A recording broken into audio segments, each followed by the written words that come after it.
Hello, welcome back. Today we are working in our workbook starting with page 217. And today we're going to be working on inequalities and talking about how to graph them. So this kid's name is Henry, and his hobby is thinking of numbers. So right now he's thinking of a number that is less than 17. What number could he be thinking of? 1, 12, 7, 3, 10. The point of this is that he could be thinking of any of those numbers. If he's thinking of a number that is less than 17, the set of numbers starts just before 17 and goes infinitely in the opposite direction. So here it's talking about, well, how would you show that on a number line? So the way that you would show that on a number line is like this. Let's say you had your number line filled in, and here is 17. And then you'll notice that the circle on the number line at 17 is open. It's not filled in. And then there's some points on the number line that are less than 17. And then all of that of the number line is darkened. And then there's an arrow pointing in this direction. And that arrow means that this goes on forever. So there are an infinite number of answers, an infinite number of numbers that Henry might be thinking of. Okay, and that's how you show it. The reason this circle is open is because he's thinking of numbers that are less than 17. And it darkens right after 17 because he might be thinking about 6.9999999999999, right? So anything below 17 gets darkened. If it said Henry is thinking of a number that's either equal to or less than 17, then you would fill that circle in, and then it would include 17 in the set. All right. And then down here it says, in case you haven't got it yet, could Henry be thinking of 17? No, because 17 isn't less than 17. So no, Henry could not be thinking of 17 in this case. Okay, let's look at page 218. So here we're talking about graphing solutions to an inequality. So if you remember, these are the symbols that we use when we're talking about inequalities. Less than, greater than or equal to, less than or equal to, or just not equal to. All right? And here it says, step 1, to graph x is greater than 5, draw an open circle at 5. See how they've done? On a number line. And it's open because it isn't less than or equal to 5. It's just, or greater than or equal to 5. It's just greater than 5. So 5 is not part of the solution. Then step 2, find some solutions and plot them on the number line. So just pick a couple of numbers that are part of the solution and plot them on the number line. In this case, they used 7 and 9 because both 7 and 9 are greater than 5. So they're part of the solution. And then start at the open circle and shade the solutions you found. So in this case, you're going to start at that open circle, and then notice that all of this on the number line is shaded, including those 2 points that you plotted. And there's an arrow, which means it goes on forever in that direction. So that's how you graph something, an inequality on a number line. All right, try it. Graph all of the solutions of x is less than 8. So to graph x is less than 8, draw what kind of circle at 8? And the answer is an open circle because it's x is less than 8, not x is less than or equal to 8. 8 is not part of the solution, so it's an open circle. 7 and 4 are two of the many possible solutions of the inequality. So shade the solutions to the blank of the blank circle you drew at 8. Well, it's less than 8. So if we were drawing an open circle at 8, then we would shade everything that was to the left of that 8, showing that all of these numbers are part of the solution set. And this is open. Convince me! How does the graph of the inequality change when the less than sign is changed to a greater than sign? How does it stay the same? What do you think? Okay, you'd still have an open circle, but the shaded portion and the arrow would be in the opposite direction. Okay? All right, let's see. Let's go on to page 219. All right, so we are at the museum restaurant here. And from the menu, we can see that the barbecue beef dinner entree is the most expensive menu item. Some of the costs of the entrees are shown at the right. What are all the possible costs of the menu items? So we know the barbecue beef is $12.25, and we know the burger is $8.75, the pasta $7.50, and the chicken taco is $10. But it says the barbecue beef is the most expensive. So that tells you something, right? It means that there's nothing else on the menu that's more expensive than that. This is a strange menu in that there are items on this menu that they don't actually show. I don't know why that is. But you have to imagine there's other items on the menu that just aren't showing. Okay, now, the equation is m is less than or equal to $12.25.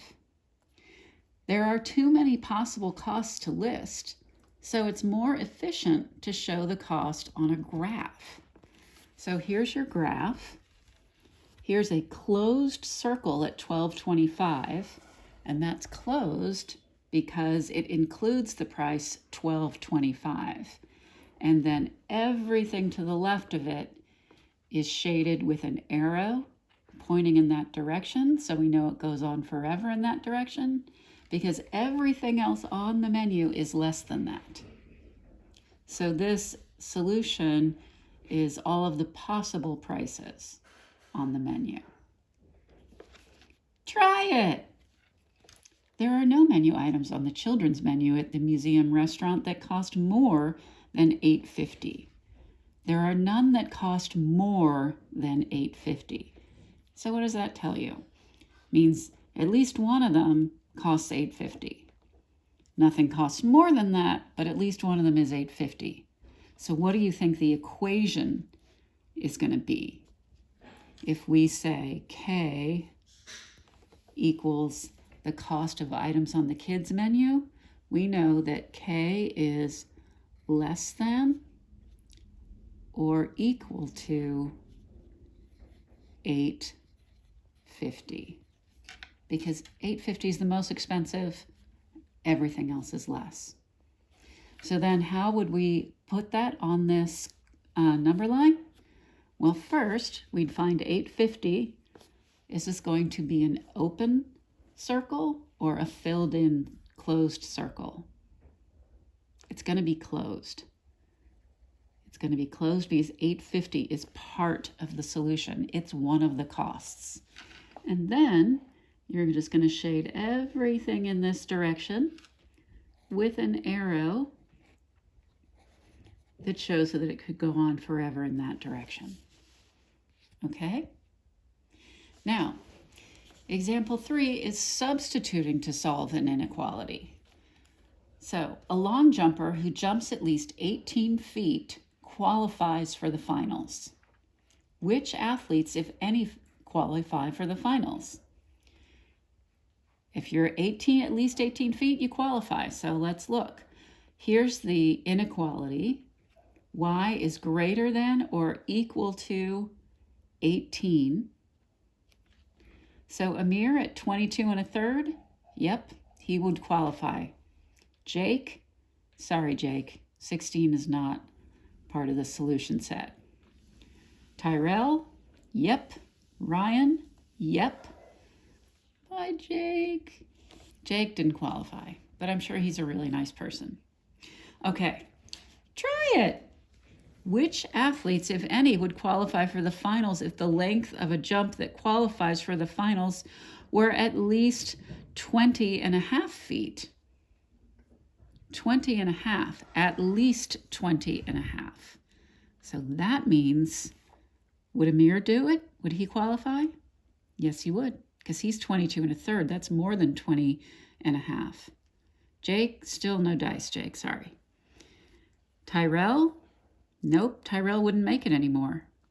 Ryan, he's exactly 20.5. Does that qualify? Yes, he would be part of the solution set. Okay, let's look at page 220. So here it says an inequality uses these symbols. We know that to compare two expressions. And the solutions in this one are values that are less than 3. So x is less than 3, less than. Notice that the circle is not filled in because it's not 3 or less, it's less than 3. Some of you would say, well, why can't you just say 2 or less? And the reason is all of those numbers that are between 2 and 3 are part of the set, part of the solution. So arrow pointing that direction, which means it goes on forever. Then here, the solutions are values greater than or equal to 5. So you can see that the circle is filled in at 5. And then this is all shaded, and there's an arrow pointing in that direction showing that it includes all the numbers that are higher as well. Okay, do you understand? I'm going to read through these questions 1 through 5, and then you can pause the video and answer them, and then come back when you're done and check your answers. How can you represent the solutions of an inequality? So how can you actually show the solutions or the answers? Number 2, in example 1, why is 9 a solution of x is greater than 5? Okay, here's the example. Why is 9 part of that solution? Explain why 2 is not a solution of x is greater than 5. Number 4, how many solutions does the inequality x is greater than 12 have? Explain. And then finally, number 5, generalize. How do the graphs of the solutions of inequalities involving greater than and greater than or equal to compare? So how are they alike? Okay, so pause the video here and unpause it when you're ready to check your answers. Okay. How can you represent the solutions of an inequality? Use a number line, or you could substitute values to see if they are solutions. Seems to me a number line is the most efficient way, though. Okay, in example 1, why is 9 a solution of x is greater than 5? Because 9 is greater than 5. Okay, explain why 2 is not a solution of x is greater than 5. Because 2 is less than 5? Yeah. Okay, how many solutions does the inequality x is greater than 12 have?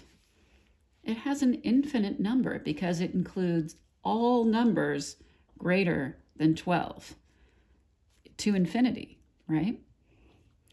Okay, generalize. How do the graphs? Okay, so greater than or equal to includes the number and has a solid circle.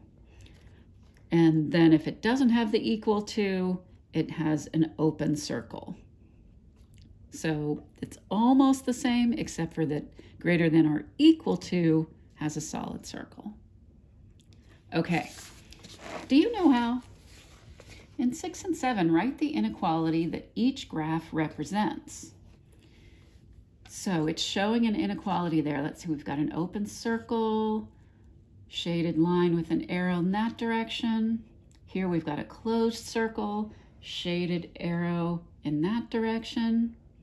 And then in 8 through 11, substitute each given value of the variable to find which, if any, is a solution of the inequality. So here's the inequality. W is less than 8. Here are some possible solutions. And you're supposed to write which one of those would be true if W is less than 8. Okay? Same thing for these three. You've got your inequality, and then you've got your possible solutions, and you're supposed to write which of those answers are really solutions. Okay? Pause the video here, complete those problems, and start it up again when you're ready to check your answers. All right, here we go. The inequality for this is, it's like x is greater, or x is less than 14. Okay, or actually it's z they wanted you to use. For this one, d is greater than or equal to 18. And then for 8 through 11, number 8, 4.3 and 5.3 are possible solutions. For number 9, 25, 25.1, and 27.